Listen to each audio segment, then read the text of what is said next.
Hello students, आज के इस वीडियो लेक्चर में हम चैप्टर नंबर 7 कंज्यूमर प्रोटेक्शन की एक्सरसाइज का justify the following statement solve करने वाले हैं। तो इसका एक्सप्लेनेशन स्टार्ट करने से पहले मैं आपसे रिक्वेस्ट करूंगी कि अगर अभी तक आपने चैनल को सब्सक्राइब नहीं किया तो चैनल को सब्सक्राइब कीजिए एंड बेल आइकन बटन को प्रेस करना मत भूलिएगा। वीडियो को लाइक एंड शेयर जरूर से कीजिएगा। तो डियर स्टूडेंट्स, यहाँ पर जस्टिफाई द फॉलोइंग में सबसे पहले है ना, आपको जो स्टेटमेंट दिया है वो the consumer protection act was passed in the interest of consumers के फेवर में, कंज्यूमर्स के इंटरेस्ट में ये पास किया गया है। तो आपको इसे जस्टिफाई करना है। तो सबसे पहले टुडेज मार्केट, जो आज का जो समय का जो मार्केट है, are full of domestic as well as imported products. जो प्रोडक्ट्स मार्केट में अवेलेबल है वो है ना स्वदेशी प्रोडक्ट्स है, और उसके साथ साथ है ना जो यहाँ पर है ना इंपोर्ट किए हुए हैं बाहर की कंट्री से परचेस किए हुए प्रोडक्ट्स है, वो भी यहाँ पर इम्पोर्टेड, जिसे हम बोलते हैं ना कि हम लोग बाहर से मंगवाए प्रोडक्ट्स है, फॉरेन प्रोडक्ट्स भी अवेलेबल है मार्केट में। Therefore it is difficult, very difficult, इसीलिए बहुत डिफिकल्ट हो जाता है to get correct and reliable information, सही और है ना एकदम सच्ची इन्फॉर्मेशन पाना बहुत मुश्किल हो जाता है about the product before they purchase. उनको परचेस करने से पहले हर प्रोडक्ट के बारे में पूरी डिटेल में जानकारी हो, ये कोई जरूरी नहीं है। तो यहाँ पर ignorance of consumer is the main cause. तो है ना जो कंज्यूमर की इग्नोरेंस के वजह के कारण से है ना इग्नोरेंस के वजह से जो है बिजनेस में बहुत सारे एक्सप्लॉयटेशंस होते हैं। मतलब जो है ना सेलर होते हैं वो कंज्यूमर्स को एक्सप्लॉइट कर सकते हैं। तो कंज्यूमर्स इन इंडिया, जो कंज्यूमर्स है इंडिया में, जिसे हम बोलते हैं ना उपभोक्ता, तो वो मोस्ट इग्नोरेंट होते हैं अबाउट देयर राइट्स, कि उनके राइट्स क्या है, उनको क्या क्या हक है, मार्केट कंडीशंस क्या है, प्राइस लेवल्स क्या है मार्केट में, प्रोडक्ट की डिटेल्स क्या है। तो सिस्टम इज रिक्वायर्ड, तो उसके लिए एक सिस्टम की जरूरत है, जो कि है ना इनके बिजनेस में जो होने वाली मैनिपुलेट्स है, जो माल प्रैक्टिसेस है, उसको है ना उनसे है ना कंज्यूमर्स को बचाया जा सके। हम लोगों ने ना ये जब भी आप टीवी देखते हो तो आपने सुना होगा कई बार, जब बीच में एड्स आते हैं तो जागो ग्राहक जागो करके, तो मतलब वो ग्राहक मतलब कंज्यूमर्स, तो कंज्यूमर्स को है ना अवेयर करने के लिए कि भी आपको आपके प्रोडक्ट्स, जो प्रोडक्ट आप खरीदे उसके बारे में पूरी जानकारी होनी चाहिए, प्रोडक्ट्स के पूरी डिटेल्स आपको पता होना चाहिए। फिर मार्केट में क्या कंडीशंस है, प्राइस लेवल्स क्या है मार्केट में, तो सारी बातें आपको पता होनी चाहिए। तो यहाँ पर consumers are under influence of businessman. तो बिजनेसमैन है ना जब कंज्यूमर को नॉलेज है प्रोडक्ट्स को लेकर कम होता है तो उससे उन्हें कोई भी मैनिपुलेट कर सकता है। बिजनेसमैन उनको वो प्रोडक्ट चिपका सकते कि भाई आप ले लीजिए बहुत अच्छा है। तो an individual consumer can not fight against the powerful sellers. तो जो इंडिविजुअल कंज्यूमर है, एक अकेला बंदा जो है वो है ना सेलर से है ना फाइट नहीं कर सकता है, वो इतना ज्यादा पावरफुल नहीं होता है कि वो है ना पावरफुल सेलर से फाइट कर सके। इसी कारण से it is necessary to protect consumers. Consumers को प्रोटेक्ट करना बहुत जरूरी होता है ऐसे जो एक्सप्लॉयटेशंस है, by ensuring compliance with prescribed norms of quality and safety standards को लेकर, जो प्रोडक्ट की क्वालिटी एंड सेफ्टी स्टैंडर्ड्स को लेकर है ना कंज्यूमर को है ना एक्सप्लॉइट होने से बचाना बहुत जरूरी होता है। उसके लिए consumers are misled by misleading advertisement, गलत एडवर्टीजमेंट के द्वारा है ना उनको मिसगाइड कर दिया जाता है, and do not know the real quality of the advertised goods. और जो गुड एडवर्टाइज किया जाता है उसके बारे में, उसके जो रियल उसकी जो क्वालिटी है उसके बारे में उसको है ना कंज्यूमर को नहीं पता होता है। तो अब mechanism is needed to prevent. तो उसके लिए एक मैकेनिज्म, एक टूल की जरूरत है कि जो कि है ना प्रिवेंट कर सके मिसलीडिंग एडवर्टीजमेंट से, उनको बचा सके। तो many times consumers get defective, तो डिफेक्टिव प्रोडक्ट्स, उनको इंफीरियर क्वालिटी के products and standard goods and services, inferior and substandard निचले दर्जे के गुड्स एंड सर्विसेज उनको बेयर करने पड़ते हैं। तो सर्टेन मेजर्स आर रिक्वायर्ड। तो उसके लिए है ना कुछ मेजर्स लेने जरूरी है, कुछ मैकेनिज्म्स लेने जरूरी है, ताकि है ना उनके कंज्यूमर्स को प्रोटेक्ट किया जा सके against the such mall practices की। भाई उनको है ना कोई कैसा भी गुड उनको ना दे, सर्विसेज उनको सर्विसेज के लिए मिसलीड नहीं करे। तो hence the consumer protection act was passed in the interest of consumers. तो इसलिए हम बोल सकते हैं कि जो कंज्यूमर प्रोटेक्शन एक्ट है वो कंज्यूमर्स के इंटरेस्ट, कंज्यूमर्स के फायदे के लिए ही पास किया गया है। आई होप आपको ये क्वेश्चन अच्छे से समझ में आ गया होगा।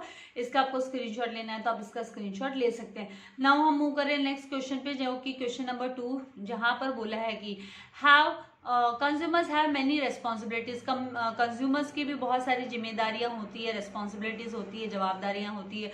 तो यहाँ पर कंज्यूमर्स में have many rights with regard to goods and services. बहुत सारे हक हो सकते हैं उनको गुड्स एंड सर्विसेज को लेकर, in relation to goods and services. And उनको है ना अवेयर, उनके जो राइट्स है जब भी वो परचेस करे तो उनको उन राइट्स के बारे में पता होना जरूरी है कि भाई उनका किस किस चीज को लेकर हक है, उनको उनके राइट्स पता होने चाहिए। So while buying the consumer should inquire about the quality. जब है ना परचेस कर रहे हैं, हम गुड्स को परचेस कर रहे हैं तो या हाँ आप सर्विसेज अवेल करना चाहते हो तो आपको है ना और जो प्रोडक्ट की क्वालिटी हुई, क्वांटिटी हुई, प्राइस है, यूटिलिटी क्या है, गुड्स एंड सर्विसेज की, ये सब पता, इन सब की जानकारी होना बहुत जरूरी है। तो ये आपकी जिम्मेदारी है कि आप इन सब के बारे में पता करो। You should inquire about the quality. Now it is the responsibility of a consumer. ये है ना कंज्यूमर की रेस्पॉन्सिबिलिटी हो जाती है to approach the officer concern, कि वो है ना कंसर्न रिलेटेड ऑफिसर तक अप्रोच करे। And if consumers have some complain, अगर कंज्यूमर को कोई कंप्लेन है about the goods and services तो वो है ना जो कंसर्न ऑफिसर्स तक है ना वो अपने जाकर कंप्लेंट लॉन्च कर सकता है। तो इसकी ये रेस्पॉन्सिबिलिटी कंज्यूमर की होती है। Then the consumer should never compromise on the quality of goods. Goods की क्वालिटी को लेकर कभी भी कॉम्प्रोमाइज नहीं करना चाहिए कंज्यूमर्स को। And they should not buy inferior stuff out of greed और फॉर लेस प्राइसेस, कि भी कम भाव में, सस्ते भाव में प्रोडक्ट मिल रहा है तो आप है ना इंफीरियर क्वालिटी का है ना उस लालच में इंफीरियर क्वालिटी का गुड्स है ना ले लो, तो वो आपको कभी भी ऐसा नहीं करना चाहिए। एंड यूजुअली द सेलर्स जो होते हैं वो एग्जेगरेट करते हैं the quality of their goods in advertisement. मतलब वो एडवर्टीजमेंट के समय पर अपनी गुड्स की क्वालिटी बहुत बढ़ा चढ़ा कर, एग्जेगरेट मीन्स बहुत बढ़ा चढ़ा कर उसकी क्वालिटी के बारे में बोलते हैं। तो therefore it is the responsibility of the consumer. इसके लिए ये जो है कंज्यूमर की रिस्पॉन्सिबिलिटी हो जाती है कि वो आइडेंटिफाई करे सच क्या है, एडवर्टीजमेंट का सच क्या है, वो जाने, उसको समझे।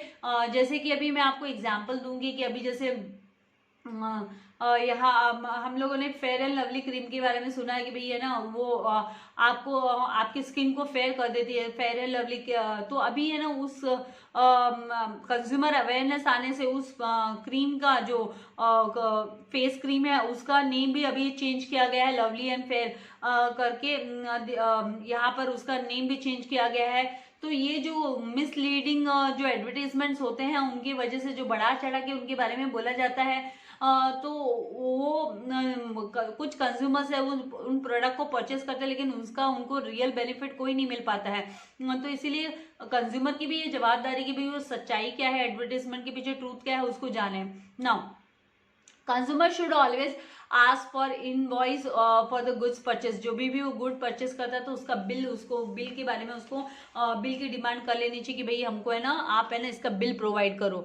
और उससे क्या होता है, बिल हमारे पास रहता है तो कभी भी कोई भी अगर प्रॉब्लम अराइज होती है तो फिर है ना कंज्यूमर उस बिल के आधार पर है ना कंप्लेंट्स लॉन्च कर सकते हैं। तो उनके पास एज अ प्रूफ एविडेंस वो रहता है। इसलिए invoice for the goods purchase must वो लेना उनकी जिम्मेदारी है। And it is the responsibility of the consumer. और ये कंज्यूमर की रिस्पॉन्सिबिलिटी होती है कि to check details mention in the on the guarantee और वारंटी कार्ड। गारंटी कार्ड पे, वारंटी कार्ड पे जो भी डिटेल्स मेंशन होती है वो डिटेल्स के बारे में उनको पता होना चाहिए। Now consumer should undertake responsibility for the protection of their rights and safeguarding their interest. तो उनके जो भी राइट्स है और उनका जो भी वेलफेयर है उसके लिए है ना यहाँ पर प्रोटेक्शन बहुत जरूरी है कि वो अपनी जिम्मेदारी ले। हैंस कंज्यूमर्स में हैव मेनी रेस्पॉन्सिबिलिटीज। तो हम बोलेंगे कि कंज्यूमर्स की बहुत सारी रेस्पॉन्सिबिलिटीज होती है, ये हम बोल सकते हैं, क्योंकि भाई उनको भी तो ध्यान रखना जरूरी है। ऐसा नहीं है ना कि कोई भी आपको लूट के जा रहा है, आपको कोई भी मिसगाइड कर रहा है, मिसलीड कर रहा है तो आप वैसे मानोगे, ऐसा नहीं है। You should know about the product. जो प्रोडक्ट आप खरीद रहे हो उस प्रोडक्ट के बारे में आपको जानकारी होना बहुत जरूरी है। उसकी क्वालिटी को लेकर, उसके क्वांटिटी, प्राइस, यूटिलिटी, इन सब को लेकर आपको है ना उन सब का नॉलेज आप लोगों को होना चाहिए।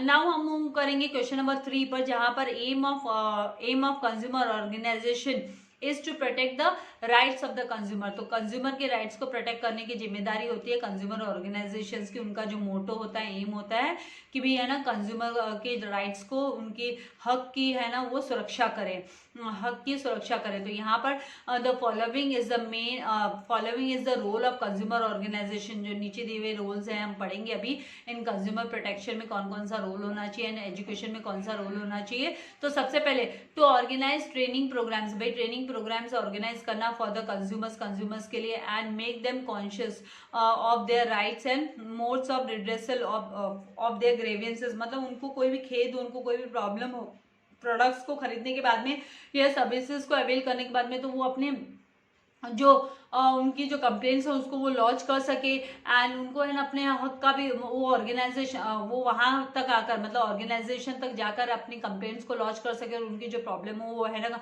जो ऑर्गेनाइजेशंस है, कंज्यूमर ऑर्गेनाइजेशंस, वो लोग उनकी प्रॉब्लम सॉर्ट आउट कर सके और उनके हक की भी सुरक्षा करने का जो है जिम्मा है ना कंज्यूमर ऑर्गेनाइजेशंस का होता है कि उनको प्रोटेक्ट करना, ये एम होता है उनका ना। The main aim of this commissions, ये उनका जो मेन एम है इन कमीशंस का, कंज्यूमर ऑर्गेनाइजेशंस का, वो ये है कि is to provide for simple, speedy and inexpensive redressal for consumers grievances. तो कंज्यूमर के जो भी प्रॉब्लम्स है, ग्रीवेंसेस होना, उनको जिन प्रोडक्ट को खरीद के सर्विसेज को अवेल करने के बाद में जो भी दुख है और प्रॉब्लम्स है उनको वो सॉर्ट आउट कर सके जो ऑर्गेनाइजेशंस है। तो वो उनको है ना सिंपल, मतलब उनका सरल तरीके से और क्विकली, स्पीडी मतलब क्विकली एंड इनएक्सपेंसिव, ज़्यादा महंगा ना हो, उनको अपनी प्रॉब्लम को लेकर लड़ना, फाइट करना ज़्यादा महंगा नहीं हो, तो वो एकदम speedy and simple and inexpensive way में उनकी प्रॉब्लम सॉर्ट आउट हो जाए।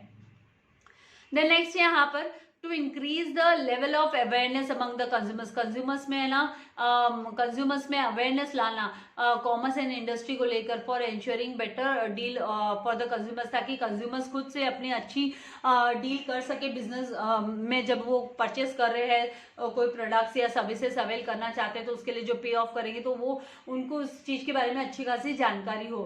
फिर यहाँ पर to increase the level of awareness among the consumers the government of India has initiated. तो गवर्नमेंट ऑफ इंडिया जो है उन्होंने इनिशिएट किया है वेरियस पब्लिसिटी मेजर्स, उन्होंने पब्लिसिटी, जागो ग्राहक जागो, जैसे मैंने आपको एग्जांपल दिया कि भी आप लोग भी जागो, ऐसा नहीं है, आपकी भी जिम्मेदारी रेस्पॉन्सिबिलिटीज है। जब आप प्रोडक्ट खरीद रहे हो तो आपको भी भाई ये परेशानियां नहीं उठानी पड़े आप लोगों को। ऑर्गेनाइजेशंस तो है ही, कमीशन ऑर्गेनाइजेशंस, लेकिन वहां तक क्यों जाना, इससे अच्छा हम ही अवेयर हो जाए।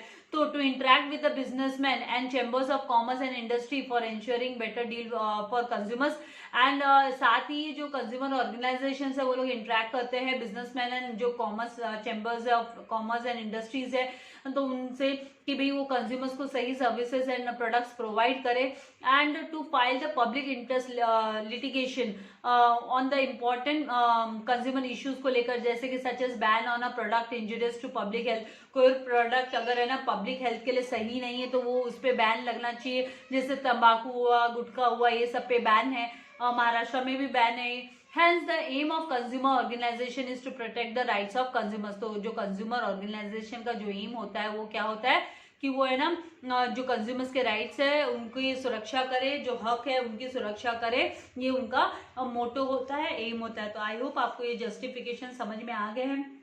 इसके आगे की एक्सरसाइज का वीडियो जल्दी आप लोगों के लिए अपलोड करूंगी, तो वीडियो को लाइक करना एंड शेयर करना नहीं भूलना है। एंड वेरी वेरी इंपॉर्टेंट, अगर चैनल को सब्सक्राइब नहीं किया तो चैनल को सब्सक्राइब कर जल्दी से बेल आइकन बटन को प्रेस कर देना ताकि आपको लेटेस्ट वीडियो के नोटिफिकेशंस मिलते रहे। Thank you very much, God bless you all dear students.